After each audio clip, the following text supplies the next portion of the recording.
रखना ये है कि मूसला जर जो है, चुकंदर और गाजर जो है ना, एक मूसला जर है जिसको हम खाते हैं। या कह देगा कि खाने वाले जर को हम क्या कह रहे हैं, तो मूसला जर कह रहे हैं। लेकिन फिर झकरा जर क्या होता है? ये ही झकरा जर है। और ऐसे जर जो है ना, धान, गेहूं, मक्का, इन सभी में पाए जाते हैं। तो आपको बाह्य दलपुंज, दलपुंज, पुमंग और जयांग, ये 4 भाग आपको ध्यान रखना है, एग्जाम में पूछे गए हैं। पुष्प के सबसे बाहरी भाग बाह्य दलपुंज है, इस बात को ध्यान रखें। उसके अंदर जाएंगे तो आपको दलपुंज मिलेगा, फिर पुमंग, फिर जयांग। पुमंग और जयांग ये स्त्री और पुरुष को इंगित करता है। पुरुष कहे तो पुरुष भाग जो है आपका यही है पुमंग, और मादा भाग जो है जयांग है। मादा भाग जो YouTube के इस चैनल में आपका स्वागत है। जैसा कि आप लोग बायोलॉजी का सीरीज देख रहे हैं, और बायोलॉजी के सीरीज में हम अभी जानकारी आपको दिया है हमने, तो वनस्पति विज्ञान आशा करते हैं कि आपको समझ में आ गया होगा। लेकिन वनस्पति विज्ञान में ही हमको पादप की जानकारी पढ़ना है, वो भी आज की जानकारी हमारी होगी, पूरे पादप से जानकारी होगी। अब पूरे पादप की जानकारी जैसे ही कहे तो पौधे की जानकारियां, पौधे में आपको पता होना चाहिए कि पौधे में कौन कौन से भाग होते हैं। तो सबसे पहले हम जड़ के बारे में जानेंगे, जो कि आपके एग्जाम के दृष्टि से आपके काफी महत्वपूर्ण है कि जड़ में क्या क्या होते हैं, जड़ में कौन कौन से रूट होते हैं, और वे रूट कितने प्रकार के होते हैं, किस रूट को हम क्या कहते हैं। जनरली हम पौधे को देखे हैं, लेकिन इसकी जानकारी हमें नहीं है। ऐसी परिस्थिति में आपको जड़ की जानकारी से प्रश्न आते हैं, और आपको बनाने में मतलब तभी सरलता होगी जब आप इसके बारे में जानते होंगे। तो रूट, जड़, जड़ की जानकारी जानेंगे। उसके बाद आपको तना के बारे में जानेंगे, तना के बाद पत्ती के बारे में जानेंगे, पत्ती के बाद पुष्प के बारे में जानेंगे। इस तरह से आपको इतनी जानकारी पादपों से होनी चाहिए। इसके अलावा भी और भी चीजें हैं जो पादपों से हमको जानकारी लेनी है, लेकिन हम इसकी पहले चर्चा करते हैं। आइए चलते हैं, सबसे पहले जड़ के बारे में जानते हैं। तो जैसा कि आपको पता होगा कि जड़ 2 तरह के होते हैं। जनरली जड़ 2 प्रकार के होते हैं, और इसमें आपका एक जड़ होगा जिसको हम मूसला जड़ कहते हैं। मूसला, ऐसा लग रहा होगा कि हम पहली बार सुन रहे हैं या सुने होंगे, तो इसकी जानकारी थोड़ा अभाव होगी। इस जानकारी को पूरा कर लेना जरूरी है। एक झकरा जड़ होता है, और झकरा जड़ को हम दूसरा नाम हम रेशेदार जड़ भी कहते हैं। रेशेदार, कभी कभी रेशेदार जड़ आएगा या झकरा जड़ आएगा। तो ये दोनों जड़ से पूछे गए हैं एग्जाम में, ध्यान रखना है, झकरा या रेशेदार, या इसको हम अपस्थानिक जड़ भी कह सकते हैं। तो इस तरह से आपको ध्यान रखना है। सबसे पहले आपको हम बता दें कि मूसला जड़ कौन होता है। तो आप गाजर खाए होंगे, चुकंदर खाए होंगे, वो जड़, जितने भी खाने वाले जड़ हैं वो मूसला जड़ है। तो आपसे डायरेक्टली ये पूछेगा कि चुकंदर में कौन सा जड़ है, मूसला की झकरा, वहीं फंस जाएंगे आप, क्योंकि आपको अगर मालूम नहीं होगा तो इसीलिए ध्यान रखना ये है कि मूसला जड़ जो है, चुकंदर और गाजर जो है ना, एक मूसला जड़ है जिसको हम खाते हैं। या कह देगा कि खाने वाले जड़ को हम क्या कह रहे हैं, तो मूसला जड़ कह रहे हैं। लेकिन फिर झकरा जड़ क्या होता है? तो आपने देखा होगा कि एक जड़ जो होता है ये तना है, और ये मिट्टी का भाग है, और मिट्टी के भाग में आप ऐसे ऐसे वाले जड़ को जरूर देखे होंगे। ये जड़ जो है आपका, ये ही झकरा जड़ है। और ऐसे जड़ जो है ना, धान, गेहूं, मक्का, इन सभी में पाए जाते हैं। तो आपसे पूछ देगा कि मक्का का जड़ कौन सा होता है, तो यही आपको झकरा जड़ है, या रेशेदार जड़ कहेंगे। इसमें प्राथमिक जड़ जो है ना, नहीं होते हैं। प्राथमिक जड़ नहीं होने का मतलब है कि प्राथमिक जड़ इसमें गायब है। यही प्राथमिक जड़ कोमल जड़ के रूप में बदल जाता है, और इस तरह से एक झकरा टाइप का बन जाता है। तो ध्यान रखेंगे कि यही झकरा जड़ है। अब हम बात कर लेते हैं कि जड़ का जो वृद्धि होता है, जड़ का वृद्धि होता है वो सूर्य की दिशा में होता है या सूर्य के विपरीत दिशा में होता है। याद रखेंगे, सूर्य के विपरीत दिशा में जड़ का होता है। लेकिन तना का जो वृद्धि होगा वो सूर्य के प्रकाश की ओर होगा। देखते होंगे कभी भी अगर मान लीजिए कि जिधर, जैसे कहीं पे अगर पौधा लगा होगा तो प्रकाश जिधर से ज्यादा होगा, तना जो है ना उसी ओर प्रस्थान करता है। और जड़ जो है ना हमेशा प्रकाश की ओर नहीं, बल्कि प्रकाश के विपरीत दिशा में प्रस्थान करता है। इस बातों को ध्यान रखिएगा, क्योंकि जब घर के नजदीक आप लगाते हैं तो घर की ओर ज्यादा से ज्यादा जड़ जाना, इसीलिए हम कहा गया है कि भाई घर के नजदीक पौधे को नहीं लगाना चाहिए, क्योंकि वो ज्यादातर प्रस्थान किधर करेगा, जिधर प्रकाश नहीं होगा। तो जिधर प्रकाश किधर नहीं होगा, घर की ओर होगा। तो इसीलिए हम, यही साइंटिफिक रीजन है कि हम घर तर पौधे लगाते हैं तो बड़ी सोच समझ के लगाना पड़ता है, क्योंकि घर के अंदर वो जड़ जा सकता है, घर को डैमेज कर सकता है। तो ये जानकारियां आपको आनी चाहिए थी, जो हमने आपको बताया। अब हम स्टेम, कौन सा पौधा, अच्छा वो सब इस तरह का जड़ ही होता है, वो भी इसी का मोटा रूप हो जाता है, तो झकरा जड़ हम उसको कहेंगे, रेशेदार जड़ कहेंगे। लेकिन जो हम खाने वाले जड़ हैं उसको हम क्या कहते हैं, मूसला जड़ कहते हैं। तो आगे यहाँ समझ में, आइए हम तना को जानते हैं। तना, तना जो होता है किसका बना होता है, ये पूछा गया एग्जाम में, परांकुर का बना है, ठीक है। या आपसे ऐसे पूछा जाता है कि परांकुर किसका भाग है, तना का भाग है। डायरेक्टली यही एग्जाम में पूछा गया और ये बात आपको मालूम होना चाहिए। इसीलिए हम इस पूछा जाता है कि तना जो है कौन जो है ना प्ररोह तंत्र बनाता है, तो प्ररोह तंत्र तना बनाता है, क्योंकि इसमें प्रांकुर होता है और प्रांकुर से जो बना है वो प्ररोह तंत्र बनाता है। तो डायरेक्टली यही तना से आपसे पूछा जाएगा। पत्ती के बारे में ऑलरेडी आप सब कुछ आपको पता होगा कि पत्ती में ही क्लोरोफिल होता है और ये एग्जाम में पूछा गया है कि आखिर वो क्लोरोफिल में कौन सा तत्व होता है। तत्व के नाम आपको जरूर पूछे जाते हैं और एमजी उसमें होता है। इस बात को ध्यान रखेंगे कि एमजी जो है उसमें होता है तत्व, तत्व के रूप में एमजी होता है, क्योंकि आपको क्लोरोफिल में एमजी पाया जाता है। इस बातों को ध्यान रखना है। पर्णहरित हम क्लोरोफिल को ही कह रहे हैं और पौधा का रसोई घर आपका पत्ती ही होता है, पौधा का रसोई घर। आइए हम पुष्प को जानते हैं। सबसे अगर कोई महत्वपूर्ण भाग पौधे में है तो वो पुष्प है, ठीक है। सबसे महत्वपूर्ण भाग अगर आपके एग्जाम में पूछ दिया जाए कि निम्न में कौन पौधे का सबसे महत्वपूर्ण भाग है, तो सबसे महत्वपूर्ण भाग आपका पुष्प होगा। जड़ तना हम लोग को लगेगा कि जड़ के बिना तो संभव नहीं है, लेकिन याद रखिएगा कि जड़ तो ठीक है, लेकिन ये बीज यहीं से आते हैं। अब बिना बीज के तो कुछ भी संभव नहीं, बिना बीज के कुछ संभव है नहीं है। ऐसी परिस्थिति में पुष्प के बिना मतलब पुष्प सबसे महत्वपूर्ण अंग माना जाता है और पुष्प से पूछे जाते हैं एग्जाम में। इसीलिए ध्यान रखेंगे कि पुष्प के चारों भाग आपको ध्यान रखना है। पुष्प के 4 भाग आपको ध्यान रखना है। कौन कौन से भाग होते हैं? एक दलपुंज होता है, दलपुंज होता है। दूसरा भाग आपका पुमंग होता है, पुमंग। तीसरा आपका जयांग होता है, जयांग। और चौथा भाग आपको बाह्य दलपुंज कह सकते हो, या हम पहले भाग को भी हम बाह्य दलपुंज कह सकते हैं, बाह्य दलपुंज, दलपुंज। तो इस तरह से आपको बाह्य दलपुंज, दलपुंज, पुमंग और जयांग, ये 4 भाग आपको ध्यान रखना है, एग्जाम में पूछे गए हैं। पुष्प के सबसे बाहरी भाग बाह्य दलपुंज है, इस बात को ध्यान रखें। उसके अंदर जाएंगे तो आपको दलपुंज मिलेगा, फिर पुमंग, फिर जयांग। पुमंग और जयांग ये स्त्री और पुरुष को इंगित करता है। पुरुष कहे तो पुरुष भाग जो है आपका यही है पुमंग और मादा भाग जो है जयांग है, मादा भाग जो है जयांग है। इस बात को ध्यान रखेंगे। अर्थात कहने का मतलब है लिंग के आधार पर हम पुमंग और जयांग को कहते हैं। अब इस बात को ध्यान रखना है कि पुमंग में ही परागकण होते हैं, क्योंकि परागकण एक पुरुष का भाग है, इस बात को ध्यान रखेंगे। और जयांग में, जयांग जो है आपको ये ध्यान रखना है कि जयांग के भी 3 भाग बनाए गए हैं, मतलब 3 भाग को हमको जानकारी होनी चाहिए। एक भाग आपको जयांग में अंडाशय है, अंडाशय। और दूसरा भाग आपका अंडाशय के बाद वर्तिका और वर्तिकाग्र, वर्तिका और वर्तिकाग्र, वर्तिकाग्र, ये स्त्री भाग है। ये ध्यान रखेंगे, एग्जाम में यही पूछे जाते हैं कि निम्न में कौन पादपों का स्त्री भाग है, सॉरी स्त्री भाग नहीं है। ऐसी परिस्थिति में ये ऑप्शन तीनों रहेंगे, साथ में एक आपका पुमंग रहेगा। कौन सा रहेगा? पुमंग या परागकण दे देगा। क्या दे देगा? परागकण। याद रखे, परागकण स्त्री भाग नहीं है बल्कि पुरुष भाग है, इस बात की जानकारी आपको होनी चाहिए। चलिए अब हम जानते हैं आगे की पार्ट को। आगे की पार्ट जयांग के बारे में आपने समझा, उमंग के बारे में, दलपुंज के बारे में, बाह्य दलपुंज के बारे में आपने समझा।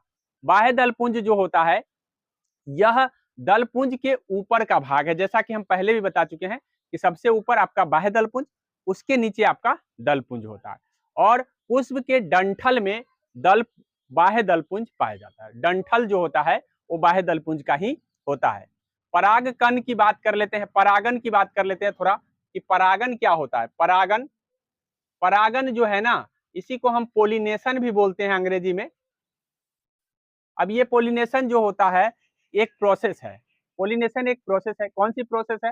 तो आपको पता होना चाहिए कि पुष्प में 2 चीज हो सकते हैं, स्त्री और पुरुष दोनों हो सकते हैं, या सिर्फ स्त्री भाग भी हो सकते हैं, अर्थात कहने का मतलब सिर्फ पुमंग होगा, जयांग किसी दूसरे भाग से होगा। तो इस तरह से आपको ध्यान रखना है कि पुमंग में परागकण होता है। अब ये पुमंग का परागकण, पुमंग का जो परागकण है, पुमंग का जो परागकण है, परागकण, ये परागकण निकल करके स्त्री के वर्तिकाग्र तक पहुंच जाएगा, मतलब यहां तक अगर आ जाएगा, जयांग में इस वर्तिकाग्र होता है, वो अगर ये परागकण यहां से यहां आ गया तो ये प्रोसेस का नाम है परागन। इसका नाम क्या है? That is called pollination. अर्थात कहने का मतलब है वर्तिकाग्र तक पहुंचने की प्रोसेस का नाम क्या है? परागन। इस बातों को ध्यान रखेंगे। ये 2 तरह से होता है, अर्थात इसके 2 प्रकार हैं। एक आपका सेल्फ पोलिनेशन होता है, एक क्रॉस पोलिनेशन होता है। सेल्फ का मतलब स्वपरागन और क्रॉस का मतलब परपरागन। ठीक है, अर्थात स्वपरागन और परपरागन को आपको ध्यान रखना है। स्वपरागन और उसके बाद है एक परपरागन, परपरागन। अब स्वपरागन और परपरागन का नाम भी थोड़ा सा अलग अलग है। स्वपरागन और परपरागन को आपको ध्यान रखना है कि हम अंतःपरागन स्वपरागन को कहते हैं। अंतःपरागन स्वपरागन है और बाह्य परागन परपरागन है। एग्जाम में ये पूछा गया कि अंतःपरागन किसको कहा गया, स्वपरागन या परपरागन। तो अंतःपरागन जो होगा वह स्वपरागन होगा। स्वपरागन क्या होता है, जैसे एक ही पुष्प में दोनों चीज है, मादा भाग और पुरुष भाग, और एक ही पुष्प में हो रहा है प्रोसेस परागन का, तो ये स्वपरागन होगा। लेकिन जब बाहरी, जैसे एक पुष्प का परागकण दूसरे पुष्प के पराग वर्तिकाग्र तक पहुंच गया, तो ये हो गया परपरागन। क्या हो गया, और परपरागन के लिए जिम्मेवार कारक कुछ होते हैं, उस कारकों को आपको ध्यान रखना है कि आखिर परपरागन हो कैसे जाता है। जब एक ही पुष्प में है तो चलिए मान लिए कि पहुंच गया होगा, एक पुष्प में तो हम थोड़ा देर के लिए मान लिए कि पहुंच गया होगा परागकण, लेकिन दूसरे पुष्प में कैसे पहुंच जाता है हमको ये समझ में नहीं आया। तो इसके लिए वायु और मक्खी, इसके लिए क्या होते हैं कि वायु के जरिए या तो हवा बहता है, तो जैसे एक फूल का परागकण दूसरे के वर्तिकाग्र तक चला गया, या दूसरे पुष्प का मतलब इसी तरीके से हो जाता है वायु से, या मक्खी जो है कभी कभी बैठता है पुष्प पर। ज्यादातर देखते होंगे कि फूल पर मक्खी बैठते हैं, तो मक्खी बैठते वक्त वो जो परागकण होता है वो चिपचिपा होता है, जैसे ही बैठता है वो सट जाता है उसमें, और सटने के बाद, चिपक जाने के बाद वो जिस दूसरे पुष्प पर जाएगा वहां वर्तिकाग्र होगा, तो उस वर्तिकाग्र तक पहुंच जाता है, तो उसका नाम परागन हो जाता है, उस प्रोसेस का नाम परागन होता है। इस बात को ध्यान रखेंगे। तो ये ऐसे परागन को हम क्या कहेंगे, परपरागन, जो बाहरी कारकों से हो। ठीक है, तो इस तरह से आपने परागन की प्रोसेस को समझा है। आगे हम पादप के उत्तकों की कुछ जानकारी देते हैं, क्योंकि पादप के उत्तक से जानकारियां आपको जरूरी है। अब पादप उत्तक को जानते हैं। पादप उत्तक, जैसा कि आपको पता है कि कोई भी जीव कोशिकाओं से बना है, अर्थात जीवों की संरचनात्मक और क्रियात्मक इकाई ऑलरेडी हम बता चुके हैं कि कोशिका है। लेकिन कोशिका के समूह को क्या कहा जाता है, उत्तक कहा जाता है। कोशिका के समूह को उत्तक कहा जाता है। इसीलिए ध्यान रखेंगे कि पादप उत्तक दो तरह के देखे गए हैं, दो तरह के आपको उत्तक देखने को मिलता है। एक विभज्योतिकी है, विभज्योतिकी, और दूसरा आपको है अस्थाई। एक एक विभज्योतिकी है और दूसरा क्या है, अस्थाई। अब ये ध्यान रखना है कि अस्थाई और विभज्योतिकी में इसके भी थोड़ा सा प्रकार देखने को मिलता है। अस्थाई विभज्योतिकी में आपको तीन भाग देखने को मिलेगा। एक शीर्षस्थ होगा, मतलब शीर्ष पर होगा, एक पार्श्व होगा, और एक अंतर्वेशी होंगे। अच्छा, शीर्षस्थ और पार्श्व और अंतर्वेशी, ये तीनों पार्ट याद रखने हैं, क्योंकि ये तीनों पार्ट से एग्जाम में पूछे गए हैं। आपको ध्यान रखना है कि इस शीर्षस्थ, और अगर ये अस्थायी उत्तक की बात करें तो ये भी दो प्रकार के होते हैं, एक सरल और एक जटिल। जटिल और सरल दोनों से ही पूछे गए हैं।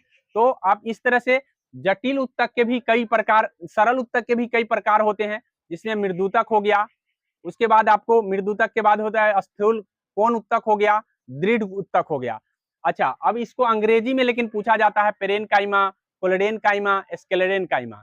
सरल उत्तक के जो अंग्रेजी नाम है वो पेरेनकाइमा है, कोलेनकाइमा है और स्क्लेरेनकाइमा है। अर्थात कहने का मतलब ये है कि हम मृदुतक को हम पेरेनकाइमा भी कहते हैं, वही स्थूल कोण को हम कोलेडेनकाइमा कहते हैं, और दृढ़ उत्तक को हम स्क्लेरेनकाइमा कहते हैं। तो ये ध्यान रखने वाली बात है। जटिल उत्तक के भी दो प्रकार है, जाइलम और फ्लोएम।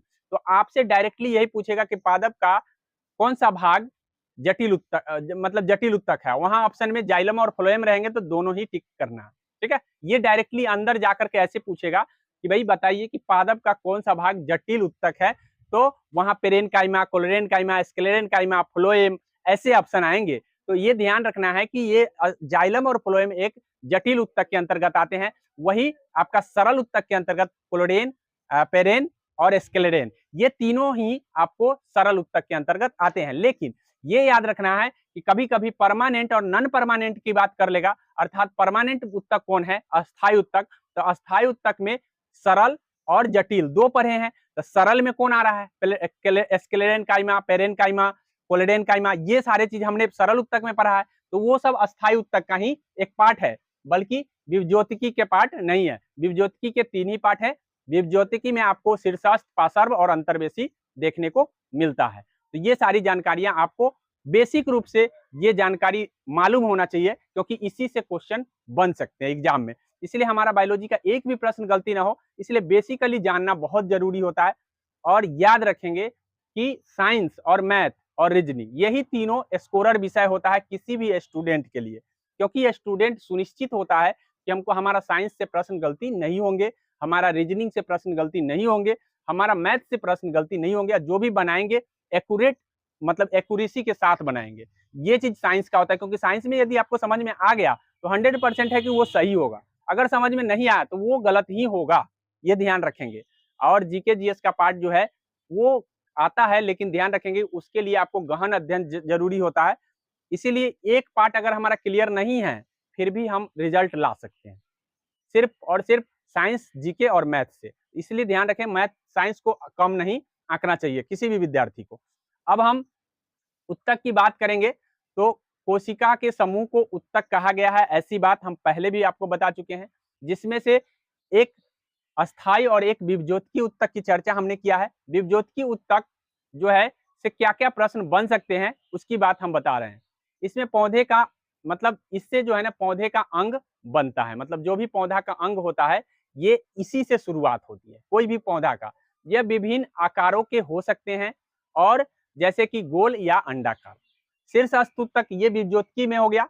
अब शीर्षस्थ उत्तक में आपको बता देते हैं कि शीर्षस्थ उत्तक यह तना के शीर्ष पर होता है, मतलब तना के जो शीर्ष पर जो उत्तक होंगे उसको हम शीर्षस्थ उत्तक कहेंगे, और बढ़ने में क्या करता है, तना को बढ़ाता है, और जड़ के शीर्ष पर भी कभी कभी देखने को मिलता है।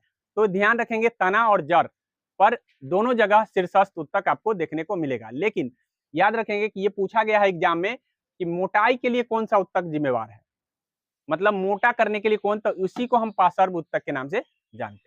और ये किस उत्तक में हो गया, विभज्योतिकी में आ गया। तो यह विभज्योतिकी उत्तक ही मोटाई के लिए जिम्मेवार हो सकता है। अंतर्वेशी में क्या होता है कि जो भी शाकाहारी जंतुएं हैं वे जंतुएं खाने के लिए किसका उपयोग करते हैं, तो अंतर्वेशी उत्तक को खाते हैं। इस बात को ध्यान रखेंगे, अंतर्वेशी उत्तक खाने का पार्ट है, इस बात को ध्यान रखना है। तथा इसकी सहायता में से ही पौधे वृद्धि करते हैं, इससे भी पौधे की लंबाई को ये भी बढ़ाता है। तो लगभग बढ़ाने वाला विभज्योतिकी उत्तक है, इस बात को ध्यान रखें। अब हम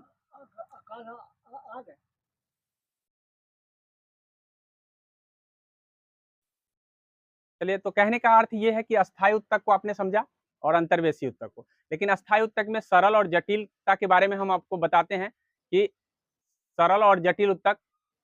मधु,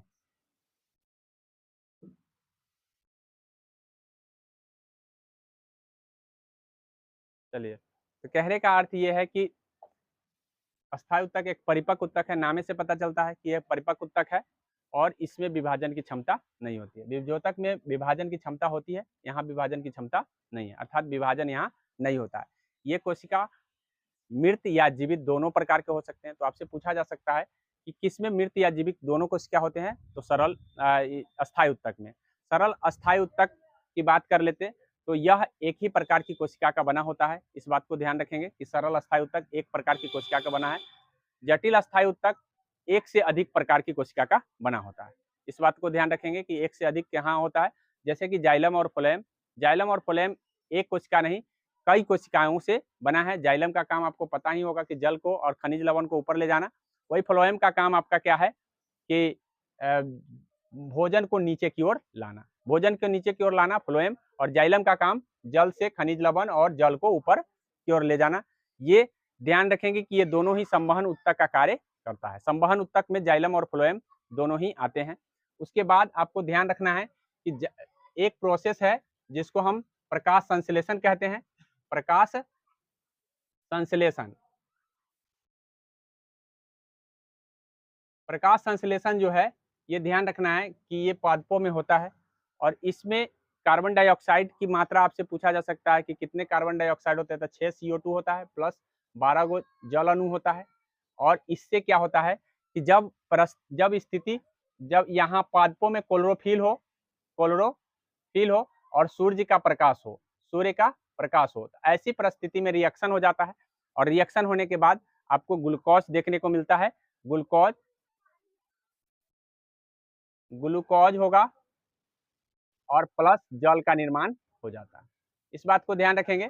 ग्लूकोज का निर्माण, तो ग्लूकोज का आपको पता ही है कि ग्लूकोज में 6 मतलब C6H12O6 C6H12O6 होगा, जो कि आपको ग्लूकोज अणु का भाग है। इस बातों को ध्यान रखेंगे क्योंकि ये आपसे पूछा जाएगा। लेकिन ये तो एग्जाम, ये जनरली हर बच्चा को आता है, इसलिए जनरली इससे पूछा जाने की संभावना आज के एग्जाम में कम ही रहते हैं। लेकिन इससे जुड़े तथ्य को जानना आपको जरूरी है कि कौन कौन से तथ्य हैं जो हमारे एग्जाम में आ सकते हैं और हम भूल सकते हैं। इसलिए ध्यान रखेंगे कि इस प्रकाश संश्लेषण में परासरण और विसरण का महत्वपूर्ण योगदान है। परासरण और विसरण, इसलिए परासरण और विसरण को समझना आपके लिए जरूरी है कि क्या होता है परासरण और क्या होता है विसरण। ये दो प्रोसेस है, ठीक है, ये दो प्रोसेस है जो आपको समझ लेना जरूरी है। देखते होंगे कि कभी कभी जल जो है ना नीचे से ऊपर की ओर जाता है। अब नीचे से ऊपर की ओर जब जा रहा है तो इसका मतलब क्या है, ये परासरण हो रहा है। ये परासरण, जल के कण जब नीचे से ऊपर की ओर समाते हुए चला जाता है, तो इस प्रोसेस का नाम आपको है परासरण। वही विसरण का मतलब है कि CO2 का जो कण होता है वो पत्तों में समा जाता है। अब ये समाने की प्रोसेस जो है विसरण है। जैसे CO2 का कण तो बाहरी आवरण में है, ऐसी परिस्थिति में ये जाता किस माध्यम से है, तो ये जिस माध्यम से जाता है, मतलब जिस प्रोसेस से जाता है, उस प्रोसेस का नाम क्या है, विसरण। हवा का कण समा जाना किसमें, पत्तों में, तो ये विसरण की प्रोसेस है। तो ये बात आपको जानकारी होनी चाहिए। प्रकाश संश्लेषण के लिए आपको ये ऑलरेडी आपको पता होगा कि CO2, प्रकाश और क्लोरोफिल और H2O ये जरूरी पार्ट हैं जो प्रकाश संश्लेषण में होता है। लेकिन एग्जाम में कभी कभी आप जाएंगे तो कौन से पार्ट महत्वपूर्ण नहीं है, वहां पे O2 ऑप्शन में आ जाएंगे और यही आपको कंफ्यूज कर देगा। अरे ये सब तो जरूरी है, क्योंकि आपने O2 तो सुना है, लेकिन O2 जरूरी नहीं है प्रकाश संश्लेषण के लिए, O2 तो मुक्त होता है। इसलिए इस पार्ट को भी ध्यान रखना जरूरी है, क्योंकि आपको क्या जरूरी है, CO2 रहेगा, प्रकाश रहेगा, क्लोरोफिल रहेगा, O2 दे देगा। उस परिस्थिति में आप कंफ्यूज हो जाएंगे तो सब जरूरी है, क्वेश्चन गलती था, उस समय माइंड में ये ऐसा आ जाता है। लेकिन ध्यान रखेंगे कि O2 जरूरी नहीं है, O2 तो मुक्त होते हैं। क्या होते हैं, मुक्त होते हैं, ठीक है। क्लोरोफिल में जैसा कि हम आपको पहले भी बता चुके हैं कि कौन से तत्व होते हैं, तो मैग्नीशियम होते हैं। क्लोरोफिल किस रंगों को अवशोषित करता है, तो बैगनी, नीला और लाल, ये 3 रंगों के लिए जो है ग्रहण करता है। एक तो है बैगनी, एक है नीला और एक है लाल, ठीक है, लाल। तो इस बातों को ध्यान रखेंगे कि इनमें से किसमें सबसे ज्यादा होता है, सबसे ज्यादा लाल में होता है। इस बातों को ध्यान रखना है, क्योंकि लाल रंग में प्रकाश संश्लेषण का प्रक्रिया सबसे ज्यादा और बैगनी रंग में प्रकाश संश्लेषण की क्रिया सबसे कम होता है। ये तीनों रंगों को ये अवशोषित, मतलब रंगों में अवशोषित किए जाते हैं। याद रखेंगे प्रकाश संश्लेषण एक उपचयन और अपचयन दोनों प्रोसेस की क्रिया है। तो एग्जाम में ये भी पूछा जा सकता है कि प्रकाश संश्लेषण में कौन सी होता है, ऑक्सीडेशन होता है या रिडक्शन होता है। तो याद रखेंगे कि ये प्रोसेस जो होता है, उपचयन और अपचयन दोनों ही होते हैं, ऑक्सीकरण और अपकरण, यहाँ पे दोनों देखने को मिलता है। CO2 का अपचयन होता है, जल का उपचयन होता है। तो यह प्रकाश संश्लेषण की क्रिया में आपसे पूछेगा कि जल का क्या होता है, तो जल का आपको ध्यान रखना है कि जल का अपचयन होगा, अपचयन। अब ये अपचयन को हम क्या कहेंगे, सॉरी जल का उपचयन होगा, जल का उपचयन होगा। अब उपचयन और अपचयन दो चीज होते हैं। CO2 का अपचयन, CO2 का होगा अपचयन। अब अपचयन, ये उपचयन का मतलब होता है ऑक्सीकरण, और अपचयन का मतलब होता है अवकरण। इस बातों को भी ध्यान रखना है। हाँ, जल जैसे इस प्रोसेस में जल का क्या होता है, जल जब उपचयन होता है तो उसमें ऑक्सीजन मुक्त हो जाता है। उपचयन, जल का जब उपचयन होता है तो क्या होता है कि ऑक्सीजन मुक्त हो जाता है। मतलब ऑक्सीजन आते कहाँ से है, तो जल। ऑक्सीकरण की मतलब प्रकाश संश्लेषण की क्रिया में ऑक्सीजन कहाँ से मुक्त होते, तो जल से, ठीक है। याद रखेंगे CO2 का उपचयन होता है जिसमें ग्लूकोज बन जाता है, CO2 का उपचयन होता है जिसमें ग्लूकोज बनता है। इस बातों को ध्यान रखेंगे, ठीक है। ऐसा नहीं कि CO2 से O2 आते हैं, ऐसा नहीं है, बल्कि जल से आते हैं। इस बातों को ध्यान रखना है। उसके बाद प्रकाश संश्लेषण की क्रिया दो अवस्था में पूर्ण होती है। एक तो आपको प्रकाश की उपस्थिति में होगा, एक प्रकाश की अनुपस्थिति में। प्रकाश की उपस्थिति में याद रखेंगे ये क्लोरोफिल, जैसे प्रकाश रासायनिक क्रिया जिसका नाम है, प्रकाश रासायनिक क्रिया में यह क्लोरोफिल के गणना में भाग में संपन्न होता है। मतलब गन्ना, गन्ना नहीं, ग्रेना, ग्रेना, ग्रेना भाग में संपन्न होता है, ग्रेना। तो किस भाग में संपन्न होगा? ग्रेना भाग में।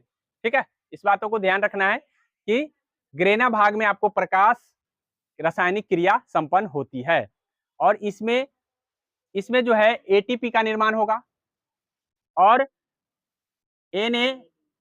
NADPH का निर्माण होता है, NADP। ये दोनों पार्ट इस प्रकाश रासायनिक क्रिया में होते हैं निर्माण। उसके बाद प्रकाशहीन रासायनिक अभिक्रिया में जो है आपको ध्यान रखना है कि यह स्ट्रोमा में संपन्न होता है, स्ट्रोमा। तो आपको 2 भाग याद रखना है, एक ग्रेना को जिसमें कौन सी क्रिया होगी? प्रकाशमान क्रिया होगी, जिस प्रकाश की उपस्थिति में होगा, और प्रकाशहीन स्ट्रोमा मतलब प्रकाश की अनुपस्थिति में होगी। स्ट्रोमा और ग्रेना आपके लिए काफी इंपॉर्टेंट है।